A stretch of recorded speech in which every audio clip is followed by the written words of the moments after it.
4 number देखिए, 4 number प्रश्न है कि 3 व्यक्तियों जिसमें अनिल, अजय और अचल नाम का व्यक्ति है, उसका आय का अनुपात 6-5-4 दिया हुआ है, ठीक है। और उसके बचत का अनुपात 3:1 है। बचत का अनुपात 3:1 है। अब कहता है कि यदि अनिल 1500 रुपया में से 120 रुपया बचाता है तो फिर अजय और अचल का व्यय क्या होगा, है ना। देखिए यह सवाल में आय का अनुपात और बचत का अनुपात दिया हुआ है, और एक व्यक्ति अनिल है, उसका 1500 रुपया में से 100 रुपया बचाता है, ये दिया हुआ है। मतलब अनिल का आय भी दिया हुआ है 1500 और अनिल का बचत भी दिया हुआ है 120 रुपया, है ना। अब देखिए सिर्फ अनिल के आय से बाकी तीनों व्यक्ति, दोनों जो बचा हुआ है उसका भी आय निकल जाएगा, और उसके बचत से बाकी दोनों व्यक्ति जो है उसका भी बचत निकल जाएगा। कैसे देखिए, अब यहां पर नाम क्या सब है, अनिल, अजय, अचल।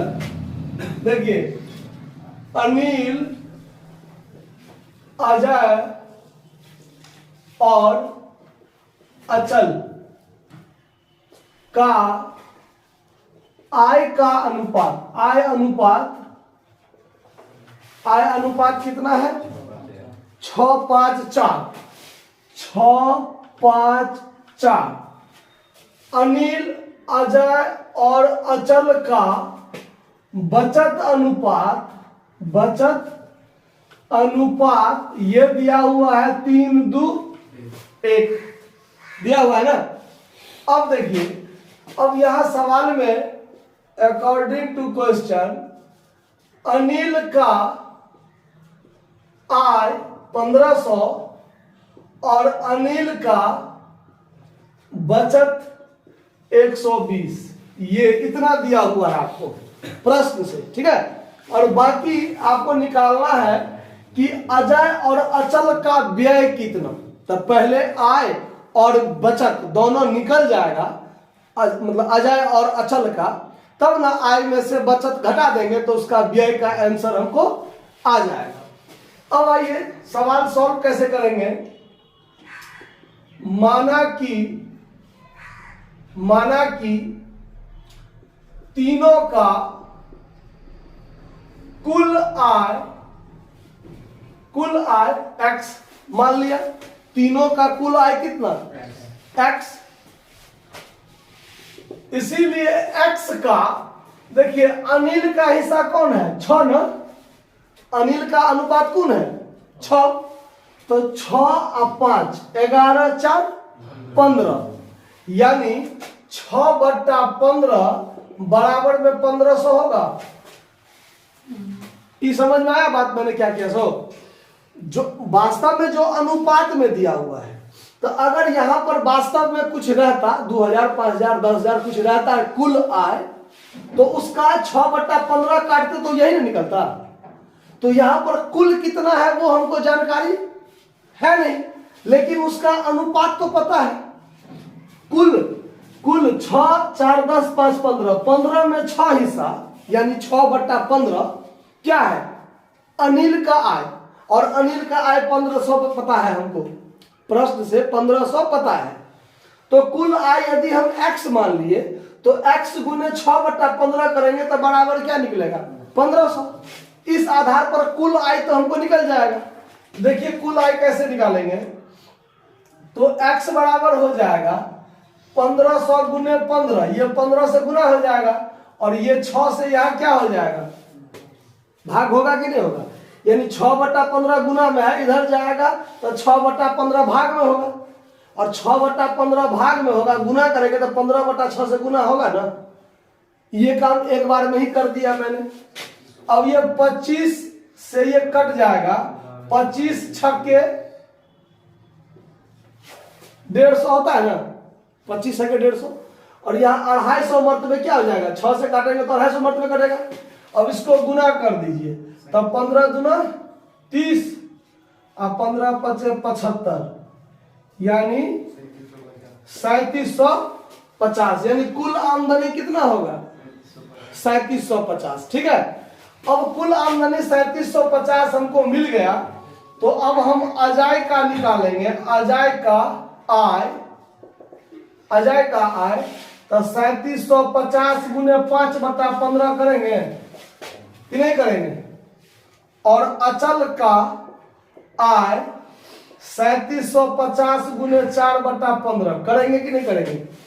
जब कुल निकल गया तो कुल को इस अनुपात में हम बांटेंगे ना। क्या किसी को दिक्कत हो रहा है समझने में? नहीं ना। अब इसको काटिए, 3 से इसको काटेंगे और 3 से ये कटेगा तो 1250 होगा, और ये 15 से ये 250, 250 चौक के 1000 होगा कि नहीं होगा।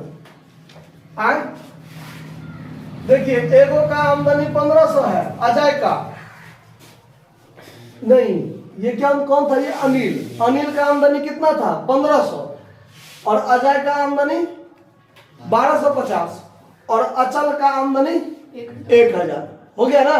अब इसी आधार पर हम क्या करेंगे, तो फिर तीनों का बचत, एगो का बचत तो हमको पता है 120, और तीनों का अनुपात भी हमको पता है, इस आधार पर निकालेंगे। फिर देखिए, माना कि अब ये दूसरा काम हो रहा है, ये पहला काम था। माना कि तीनों का कुल बचत, फिर हम x से मानते हैं या y मान कर, क्योंकि x का मानने वाला काम तो एक बार क्लियर हो गया ना। फिर दोबारा हम कुल क्या मान लीजिए, बचत x मान लिया।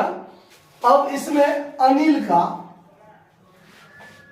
का जो बचत है वो क्या होगा, तो x गुने 3/6, 3/6, ये बराबर में 120 होगा। दिक्कत समझ रहे हैं ना बात। अब यहां पर जब हम x का मान निकालेंगे तो 120 गुने 6, अब बट्टा में क्या हो जाएगा, तो 3 दूना 6 कटेगा, तो यानी यहां पर क्या निकलेगा 240, यानी कुल बचत, तीनों का कुल बचत कितना 240। अब इसी आधार पर अजय का बचत तो 240 गुने 2 बट्टा कितना हो जाएगा 6, तो 2 तिया, और ये 80 मर्तबे कटेगा ना। अचल का बचत 240 गुने 1/6, तो 6 चौक 40, 40 रुपया, कितना 40 रुपया। आया बात समझ में? समझ में आ रहा ना, कहीं किसी को दिक्कत? चलिए, अब सवाल में कहता है निकालने कि अजय का व्यय क्या होगा और अचल का व्यय क्या होगा, अचल का व्यय क्या होगा। अब देखिए, तो अजय का आमदनी ये है, तो 1250 माइनस अजय का व्यय कितना है 80 है ना। इसका घटा दीजिए तो कितना बचेगा 1170, और अचल का व्यय, तो अचल का आमदनी कितना है 1000, और 1000 में से अचल का खर्चा कितना है, नहीं बचत कितना है 40, वो घटा दीजिए तो इसका व्यय कितना 960 इसका, और 1170 इसका। यही दोनों आपका क्या हो जाएगा, आंसर हो जाएगा। समझ में आया बात? नोट कर लीजिए।